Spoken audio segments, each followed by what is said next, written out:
I have to say, and I want people to listen to me, whether you are right side of the middle or the left side of the middle, everyone in this country, except for a very, very small group of people who benefit from us hating each other, denounces this.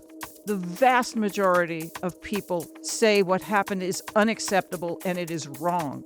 And the problem is, this is the dictator's playbook, to divide people, to turn them into enemies. They have always wanted to silence their critics. They are the ones pushing these narratives. They are the ones dividing us. Don't let them make us do their dirty work for them. A little over 2 weeks ago, Charlie Kirk was murdered while speaking in front of thousands of people, and a video of the horrific act spread across the internet. The event has shaken the nation and created an atmosphere of sadness and anger, tension and fear. But instead of trying to ease that tension and fear and try to unify the country, Trump, his administration, and the right-wing media have instead ratcheted up the tension and used this horrific act to blame their political enemies, pushing a narrative that the rhetoric of the lunatic left Democrats has radicalized a network of trans Antifa terrorists and is the cause of this political violence, labeling not just people who were insensitive in the aftermath of Kirk's assassination, but anyone who disagreed with things he promoted throughout his career as complicit in his murder. Of course, the Republican Party, and Trump specifically, would never engage in violent or extreme rhetoric or the demonization of their opponents. Quick side note, on the same day that Kirk was shot, there was another school shooting in Colorado committed by a white supremacist.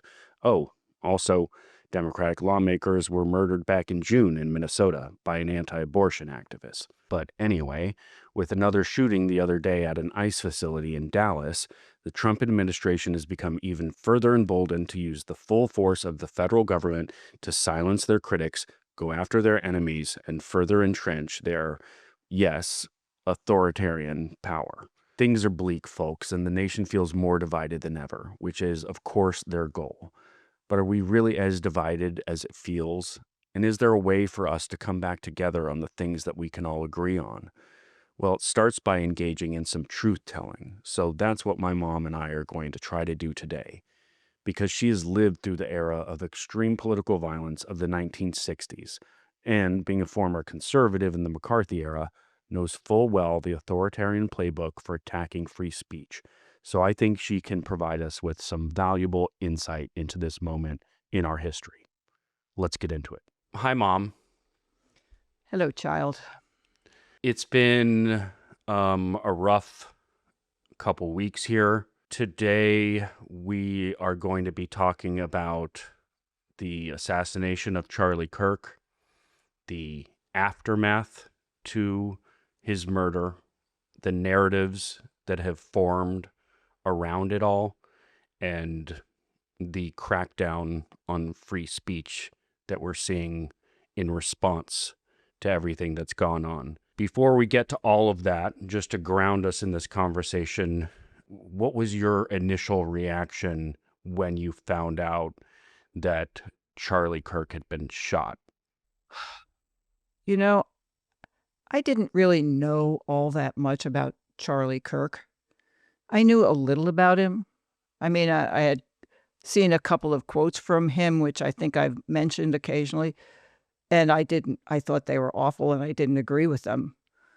But I knew he was charismatic. He was very charming. He went to colleges and debated people, which is good on him. But I really didn't know a whole lot about him. But I do know something about what happens when a charismatic person that people look up to for leadership is murdered. I came in late to a Zoom meeting with some friends, most of whom were younger than me, and I was kind of shocked by the silence. I came in late and I didn't know what had happened. I knew it wasn't anything very good, and someone had said something about a school shooting. I thought, not another school shooting. And then finally someone said that Charlie Kirk had been shot. And even though I did not know this young man, I felt like someone had punched me in the heart. I felt this overwhelming grief for someone I did not know. I felt grief that he was shot, even though no one knew why or by who. It hardly matters. I felt grief for the people who loved him and the people he left behind. And I felt, and I still feel, this incredible grief for the country, for our country, and what could happen to us because of this. And I had to look into my heart and say, this is a very familiar feeling. Why?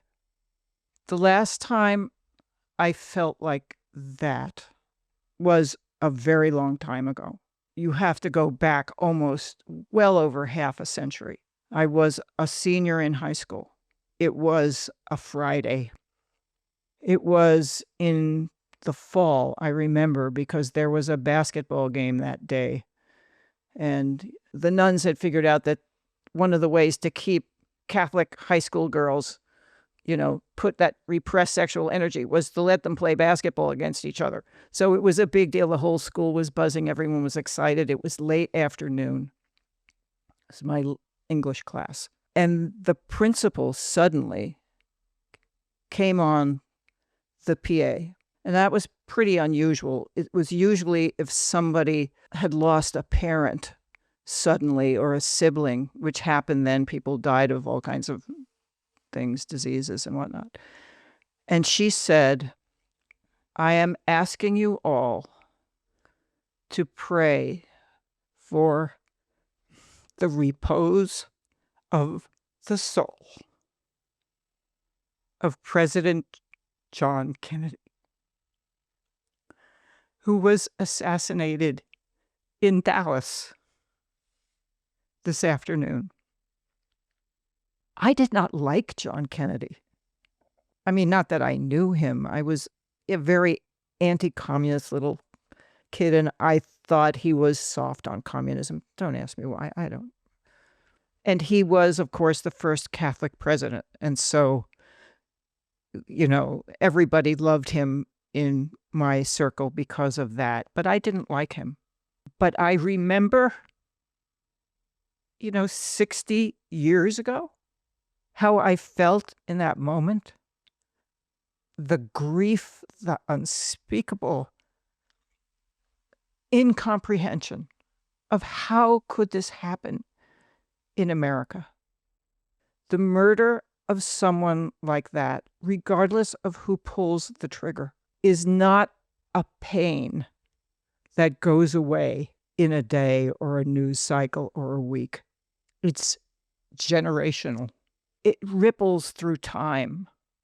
I mean, I don't think you can talk to anyone around my age who can talk about that moment without crying.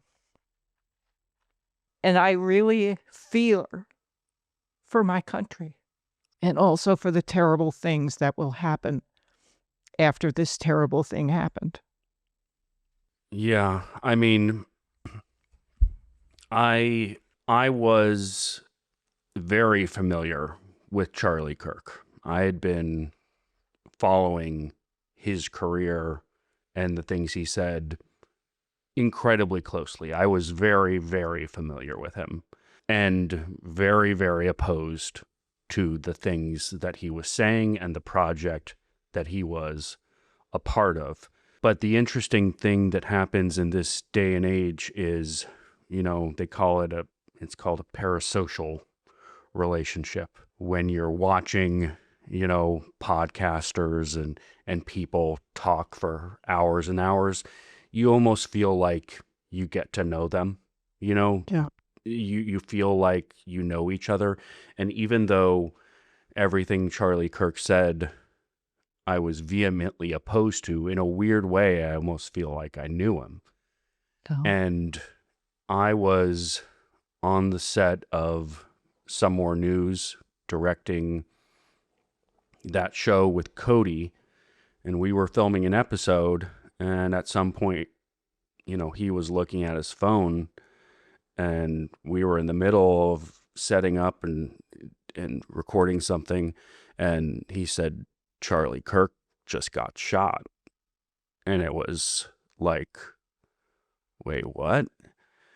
And we just sort of stopped and started looking into it, and we had to film that day, and we could not concentrate, and I found myself just feeling so sad. And and then the other part of this is that I'm scrolling through on things online trying to find out what people know, and without choosing to see this, the video pops up. Oh, God help us. I never saw it. Never watch it. It's horrific. And it was, I didn't choose, it just auto played, and it was shocking. And I think one of the things that we need to recognize is that this is a sort of a collective trauma, because one, it was in front of thousands of people who were all there, and it was filmed and disseminated throughout the entire population. And like you, my first reaction was just sorrow and just the human feeling of seeing someone murdered. And then the next feeling was dread, because I knew what was coming. And so I want to talk about that part next, because it happened so fast after this incident that an entire narrative was created by the right wing. They had a ready-made explanation for why this happened and who was to blame. One thing that I want to say is what happened is horrific. Full stop. I mean, after this happened, some people were posting things that he had said. And it definitely cemented in my mind that I did not agree with anything that he said. And probably some of those things were very hurtful, and some of them were even possibly dangerous. But it doesn't matter.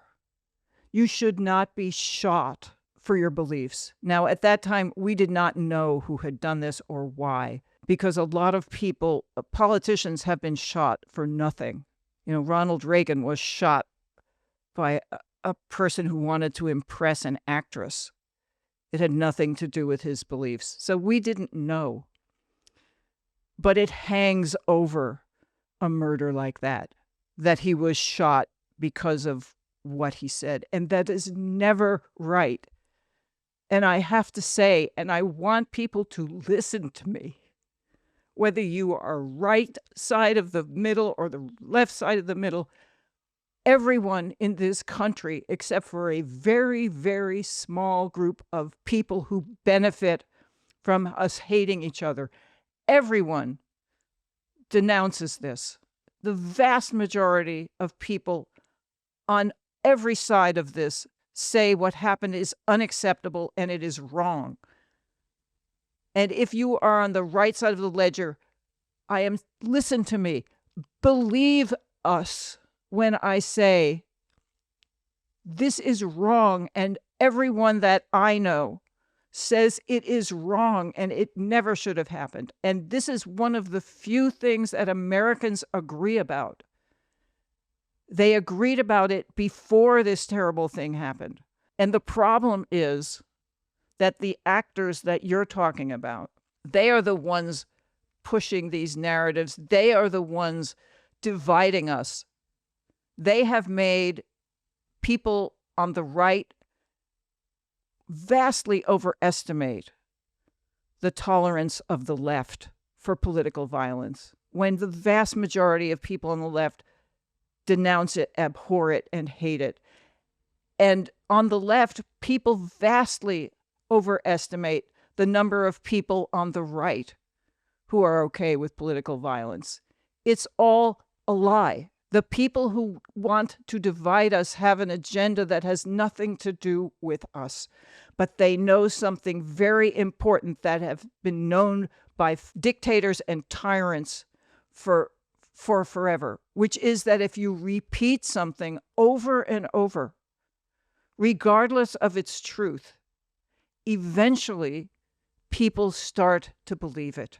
When you call people the lunatic left and the extreme Marxist communists or whatever nonsense, that there's this network of people who want to kill you and they're advocating violence and all this stuff. If you hear it over and over, it doesn't matter how smart you are, how many liberal people how many people in your family are on the other side. We're wired so that if we hear something a whole bunch of times, our brain gets used to it and accepts it as true.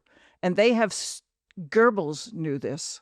And it's the same thing for the people on the left. If you think over and over that people on the right wish you ill, you start to believe it too. And it's not true. The vast majority of Americans agree overwhelmingly is that political violence is never acceptable. So if you are feeling very alone, if you are feeling really angry at people on the left, you have to know we are not enemies. You are not my enemy. I am not your enemy.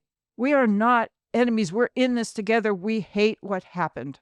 Listen to me. If you don't hear anything else, know that there are bad actors out there who look to exploit this. And you ask me the question, how did this narrative happen so fast?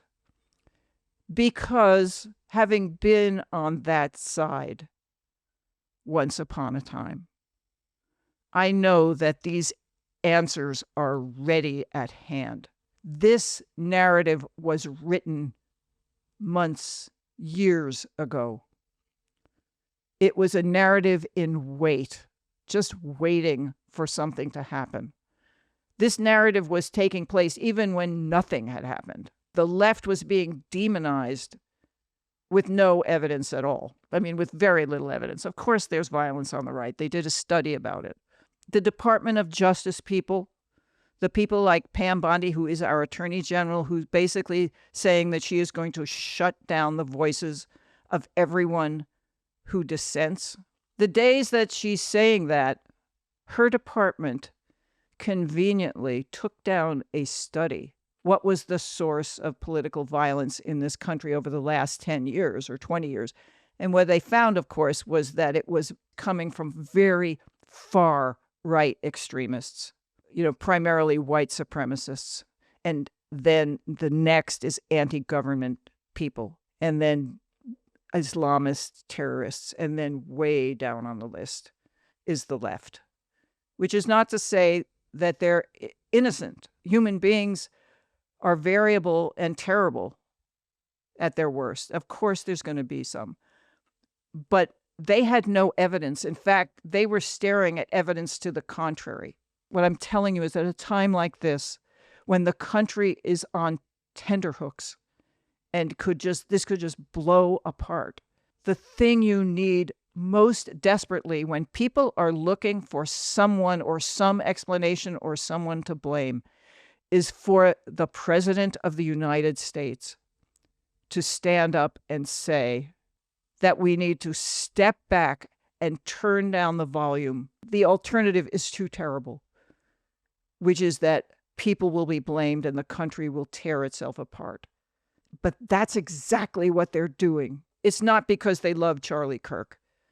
I don't think.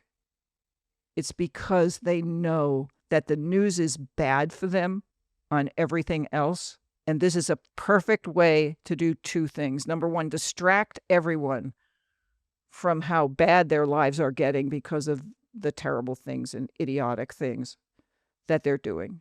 And the second is they have always wanted to silence their critics. This is the dictator's playbook, to divide people, to turn them into enemies, and to let the population do his dirty work for him. They were just lying in wait for this moment. Yeah. I mean, I think one of the things that the assassination of a high-profile person engaged in politics does to the psyche of the nation, regardless of whether you agreed with that person and loved them or vehemently disagreed with that person and hated the things that they said, is that it just infuses fear and anxiety and a sense of helplessness, that there's no way for us to get along, to live with one another, that there's no way for us to resolve our differences. And it's a moment like that that requires a leader to address the nation and say, Stop. we are all Americans and we all condemn this, and this is not a representation of the people that you disagree with. And instead, the leader of this nation and the propagandists on the right who are seeking to take advantage of this moment in alignment with that president. I want to talk about this narrative that they created in a little bit of detail. But the reaction after this assassination, yes, there were people who said some very stupid things, he got what he deserved, whatever, things like that. It was not the leaders of the Democratic Party. It was not even high-profile journalists or pundits. It was random people online. That was insensitive, and they shouldn't have said it, and they're being dumb. What can I say? But I'll tell you, I can go on Twitter right now and in 5 minutes pull up thousands of right-wing accounts calling for the murder of Democrats, full-on dehumanization, all sorts of violent rhetoric. And yet, what you pointed out still remains true, which is the vast majority of Americans, left, right, center, even most people on the far left and the far right, denounce political violence, are against it. No one is getting radicalized by, Kamala Harris's rhetoric. Let's be clear. Those are the extremes.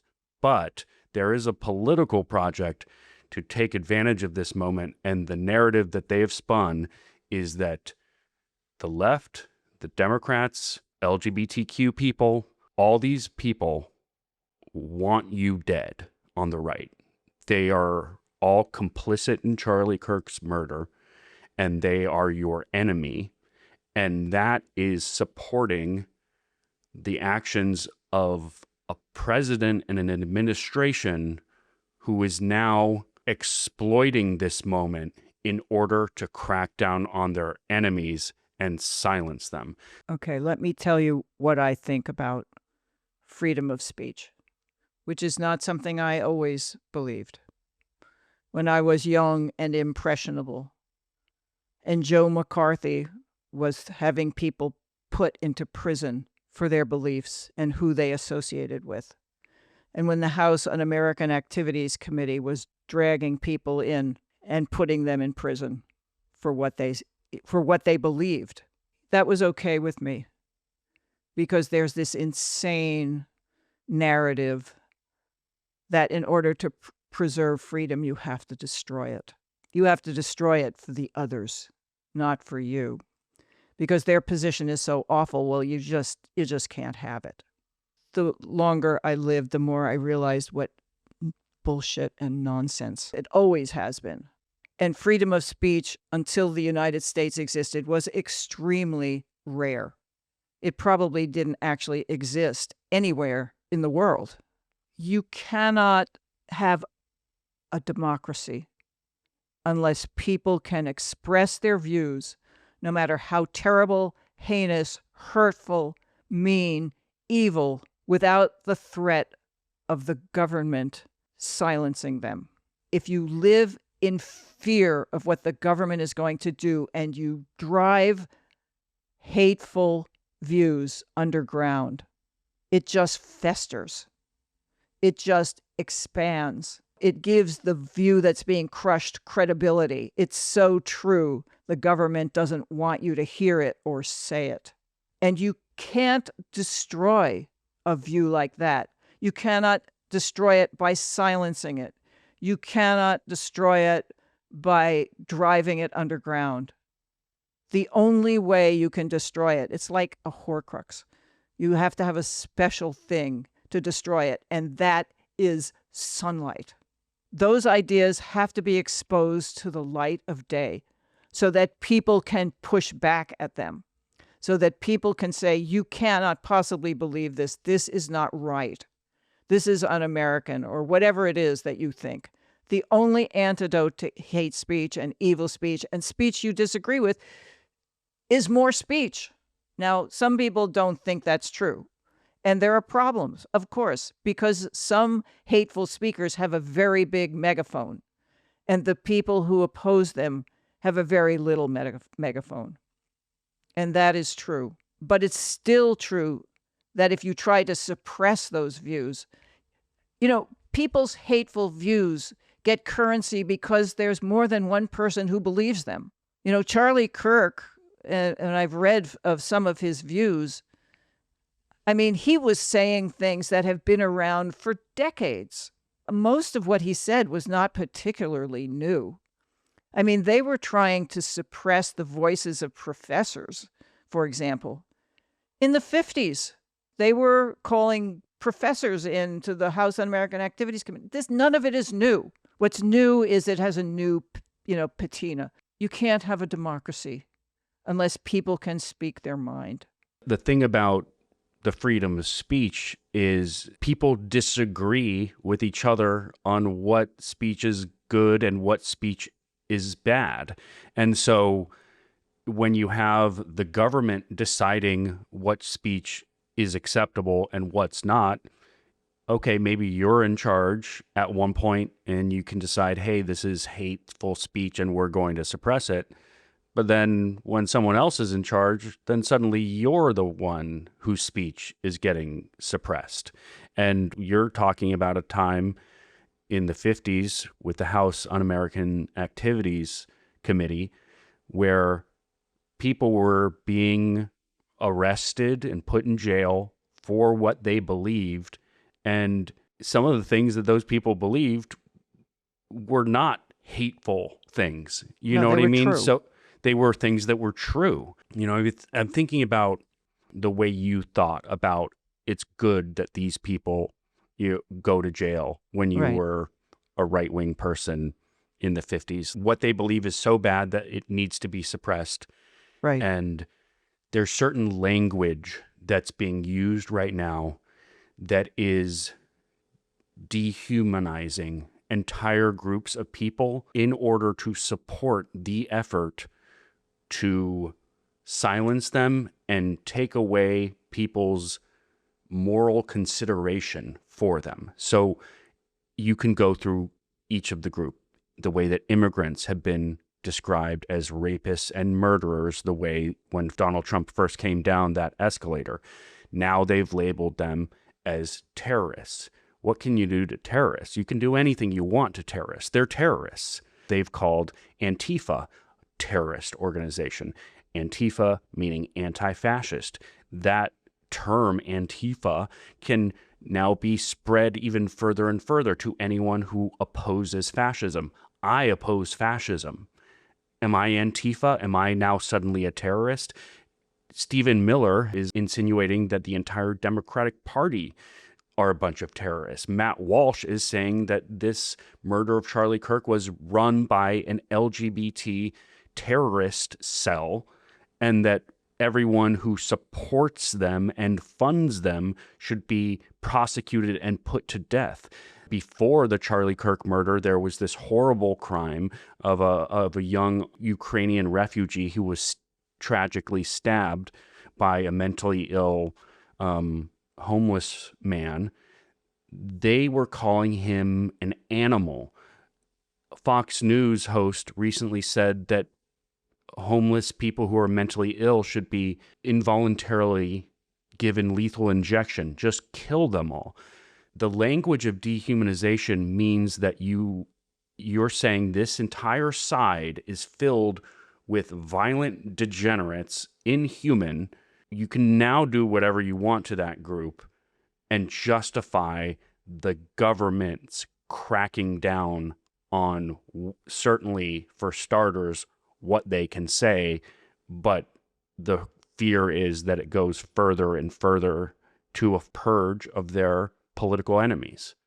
That was what I saw 60 years ago.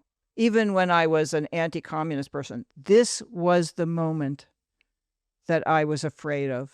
This is the moment they talk about in this book about the communist takeover of America, that they would fabricate a crisis that only I can save you from. And that before people knew it, people were being rounded up and put into jails and disappearing off the face of the earth. They have a strategy that's as clear as day. They want to escalate something as much as they can, as quickly as they can, to see what kind of pushback they get. And if they don't get pushback, then they escalate it further. And sometimes when they do get pushback, they escalate it anyway. They just change tactics a little bit in their escalation. It was when Trump came in and started challenging law firms right away to see if anyone would capitulate. And I've never for the life of me understood why they didn't just say, oh, really? Here's a lawsuit. That's what we do for a living. You know, that would have put a stop to it immediately. But they capitulated, so he kept doing it. And he kept doing it until some law firms with a spine said, here's a lawsuit. That's what we do. No, you can't do that. And the courts demolished it. It's the same thing now. It's not any different. It's just much, much, much more dangerous, because freedom of speech and expression to oppose a tyrant is at the center of preserving American democracy. And let me tell you, America is not great because we have never let tyrants do that. The suppression of speech and people's opinions crops up repeatedly in American history, usually in times of war, but not always. For example, a Democratic president, when he wanted to get us into World War I, and then we did get into World War I, used the entire power of the federal government to silence people who disagreed with him, to the point that his postmaster refused to deliver newsletters written by groups he didn't approve of, which was the only way people communicated then, and destroyed them, and deported people, and threw them in jail, and took their property and silenced them.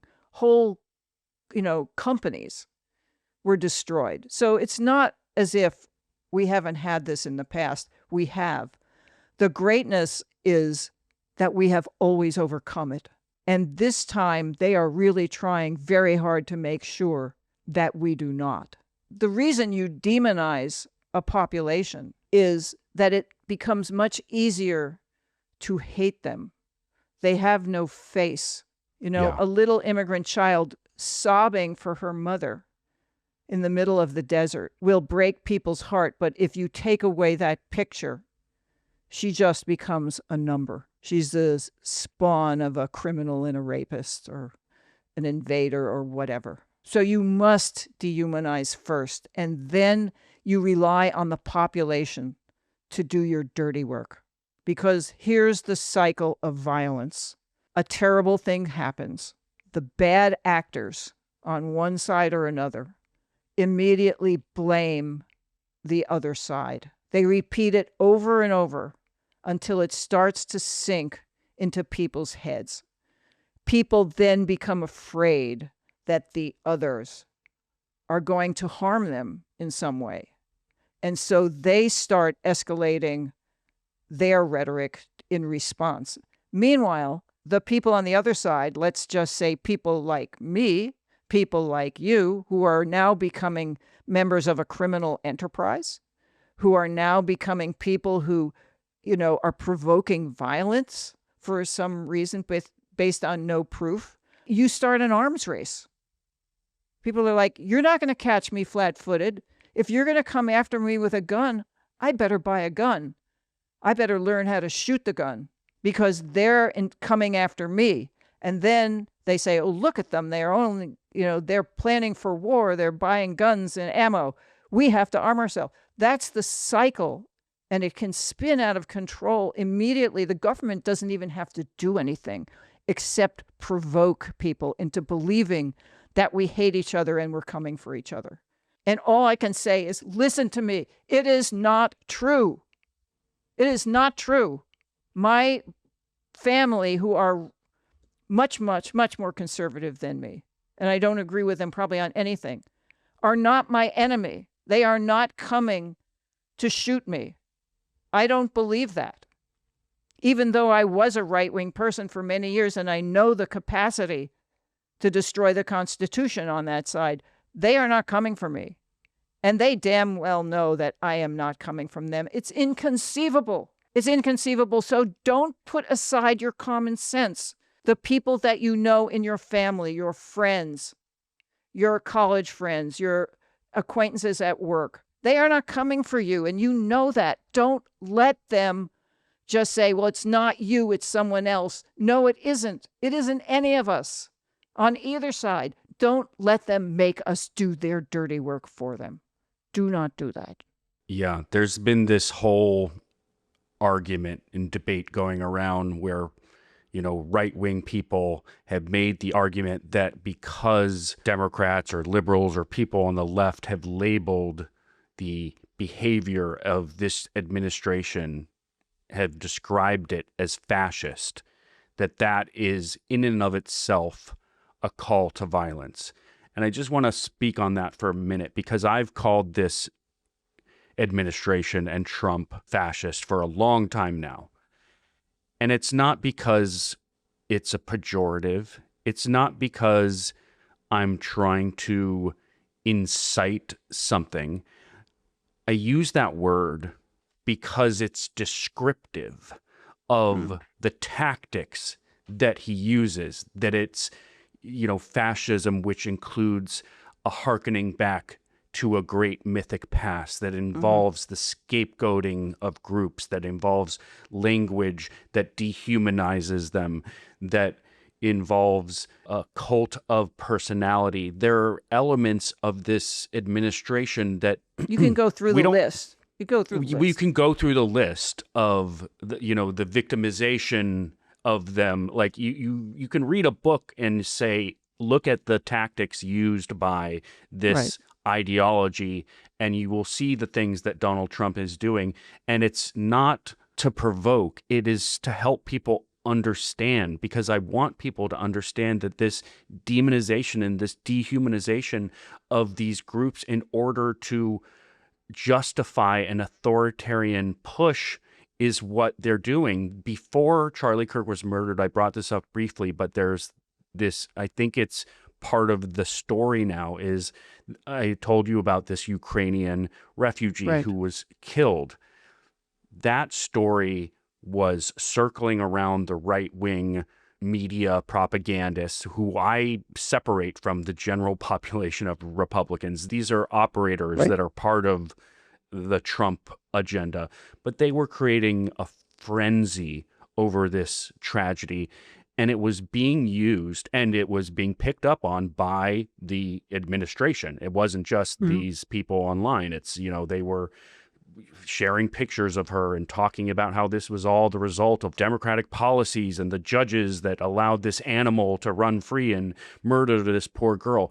And that was being used to justify further military occupation of American cities to deal with the out of control crime, right? So this is why the Reichstag fire is trending on Google, because people are looking at the way that fascists have used moments like this to consolidate their power and purge their enemies. So now, with the horrible shock to the American psyche that happened because of the murder of Charlie Kirk, which I'm sure has real pain and grief for the people who believed, who looked up to him and believed him, and also is filled with making the people who vehemently disagreed with him and share that they think the things he was saying were terrible and harmful. It's also putting fear on the other side to say, we can't say what we truly believe. The liberals and the Democrats are now afraid. I feel afraid to talk about this or to share my beliefs. They just use the power of the federal government like a mafia don to get Jimmy Kimmel taken off of the air. The way they're using this is to consolidate their power and scare people into silence, to tell people, we're going to go after you if you disagree with the actions of this regime. If you say that what Charlie Kirk said was bad, we're going to call you a person who celebrated his murder, even if you very publicly say you think political violence is wrong. They're trying to shut up their critics. I mean, a couple of things. Republicans are not just the masters, but almost the originators of what I call the Willie Horton strategy, the Willie Horton effect. Willie Horton was a black man, got into a work release program or something like that in Massachusetts.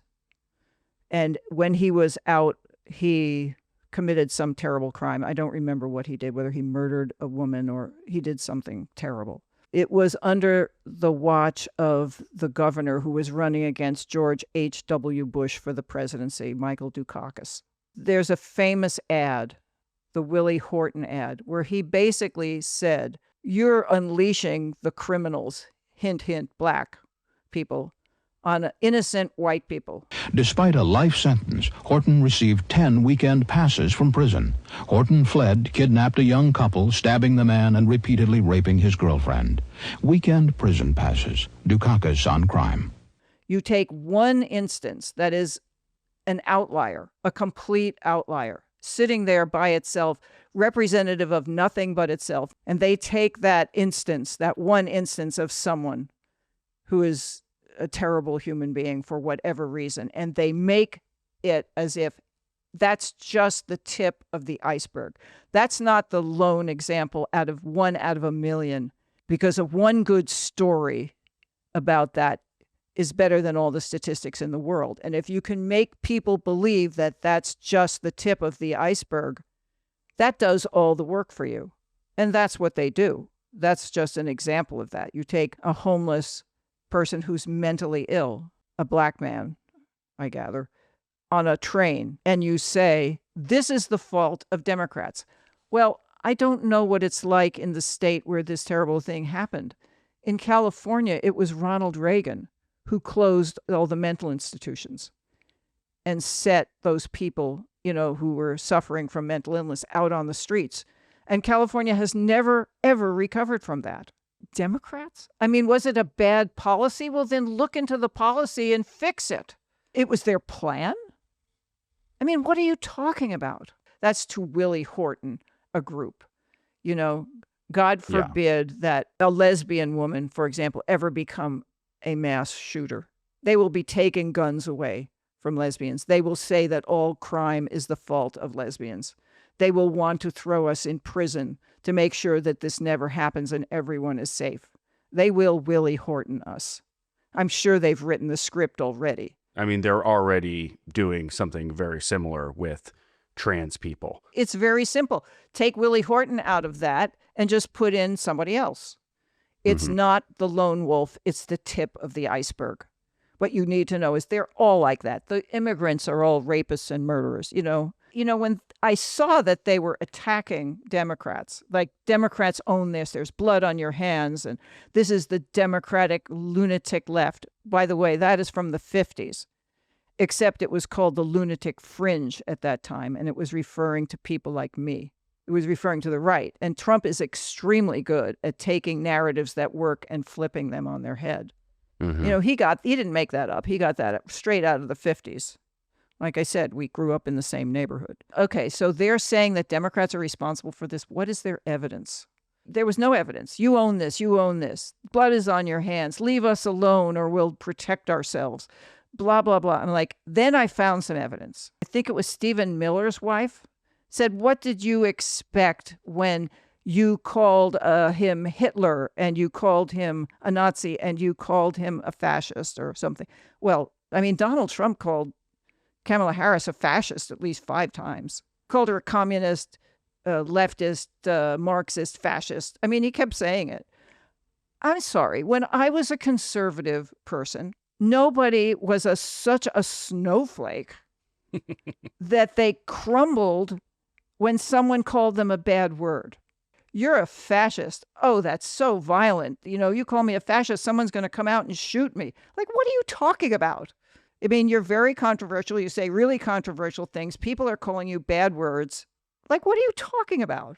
And if you don't want to be called a fascist, stop acting like a fascist. Yeah, exactly. If you don't want to be called a fascist, stop acting like a fascist. And if you're going to prosecute someone for calling another person a fascist, well, start with Donald Trump. It's the most bad faith, hypocritical argument in the world for the party that supports Donald Trump to complain about Democratic rhetoric inciting violence when we have watched Donald Trump literally incite violence on the Capitol on purpose, intentionally incite political violence and say things to divide America every day of his presidency, including right now. What he's doing right now is meant to demonize the other side, create more tensions, and give him an excuse to continue consolidating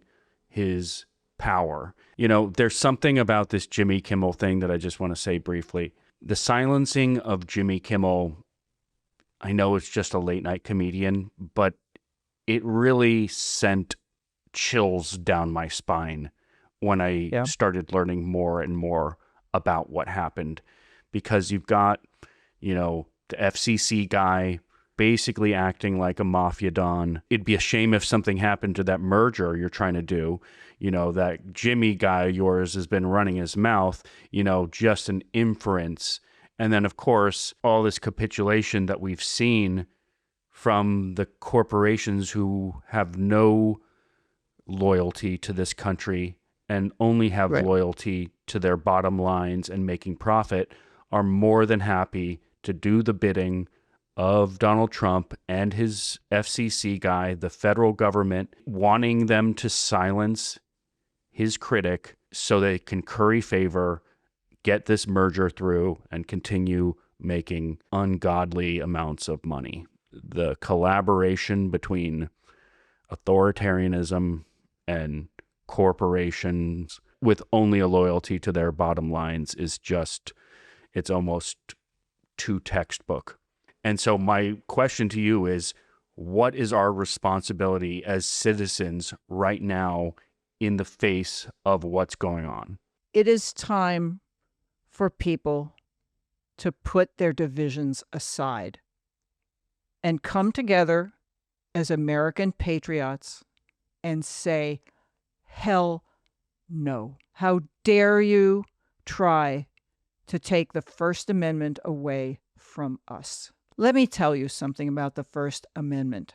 When our founding fathers wrote the Constitution of the United States, they did not include anything about freedom of speech, freedom of religion, or freedom to assemble and be with the people that you choose. They rejected it, in fact. They said, no, the federal government would never do anything bad. And they put the Constitution to the states to ratify it. And you know what the states said, the 13 colonies said? Oh, hell no. I mean, I'm glad you have this little constitution and it says, you know, that only the federal government can coin money and, you know, the president has a term of 4 years and copyrights last 28 years. I mean, good on you, but hell no. We did not die on Bunker Hill and freeze in Valley Forge for that. We defeated a king who would not let us say what we wanted, who quartered troops in our midst, who sent the military into our cities. So no, we don't trust this federal government that you're creating any more than we trust the tyrant that we just broke away from. So you can take your Constitution and shove it and come back to us with a specific list of things that the federal government cannot do to us as citizens. And that's how the Bill of Rights got started. Because before the Bill of Rights, before the American Revolution, if you had a newspaper, you had to get a license from the king, and they censored what you said. And if they didn't like what you said, even if it was true, it was sedition, it was a crime. Not only could you go to jail, not only could you be beaten, not only could you be whipped, you had your tongue disfigured, so you could not speak. You could have your ears cut off, so you could not hear the discourse. And the whole purpose of the First Amendment is marinated in that history, that America does not trust the federal government to honor the rights of its citizens. And history has basically proved them right in terms of the First Amendment. So the First Amendment was like, you can't censor us anymore. That's the whole point. And every conservative knows that. Every conservative knows it's in the Constitution of the United States. And I'm telling you right now, conservatives are rising up and saying, no, how dare you attack freedom of speech? I mean, even Charlie Kirk said the federal government can't do that. Charlie Kirk said, no, there is no hate speech. Of course, there's hate speech, but it is protected. This is not a case of right or left. We all agree, except for a tiny fringe, agree. The government can't tell us what to do. And I'm telling to my conservative friends and my Republican friends, if you think they are not going to come for you, you are wrong. You may think it's nice now because these liberals are getting what's coming to them or whatever. But let me tell you, if you don't stand up for all of us now, you will be next. Because it's not just political speech they want to silence. They want to silence criticism of Trump. I mean, the other day, some Australian reporter had the nerve to ask him about how he was profiting from being president. And he went into a tirade, and that reporter was apparently banned from the press conference. It's not just he wants to silence you about political things. That's just the easy part. You can get, his right-wing, very right-wing followers aboard on that. You're next. You won't be able to criticize anything he does. You won't be able to criticize if he decides to abolish the elections. You won't be able to criticize if he decides to take your property and give it to a friend of his because it's a good place to build a railroad or whatever. You will have no say. We all have the power. The people in this country have the power to stop this. And what I got to say to my Republican friends is you especially have the power. Because the Republican Party, our party, my former party, your party, is afraid of you. And if you stand up and you write to them and you call them and you demand that this stop right now, trust me, it will stop. Because they're terrified of losing power. If their own constituents say you have gone way too far, trust me, they will stop. So what I'm saying to people right now, right, left, center, especially conservatives, we have to put our differences aside and stand together to protect the Constitution of the United States of America. And the last time I looked, Americans are not cowards. They're very independent-minded. They're not stupid. They're coming to understand that they are being used as tools of somebody who doesn't care about them, who only cares about himself and his rich friends to make them richer. And you are nothing to him. This is the moment where you have to believe that America is worth winning back.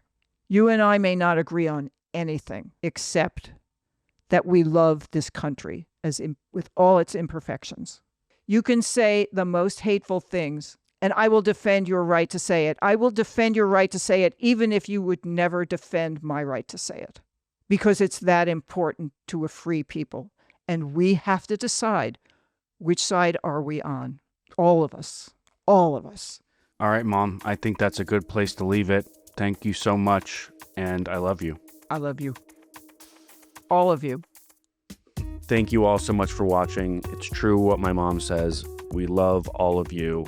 And if you love or even like what we're doing here on this channel, please consider liking this video. I'm not even going to ask you to subscribe to the channel or check us out on Patreon necessarily. All you have to do today is like the video. That's your simple task for today. All right.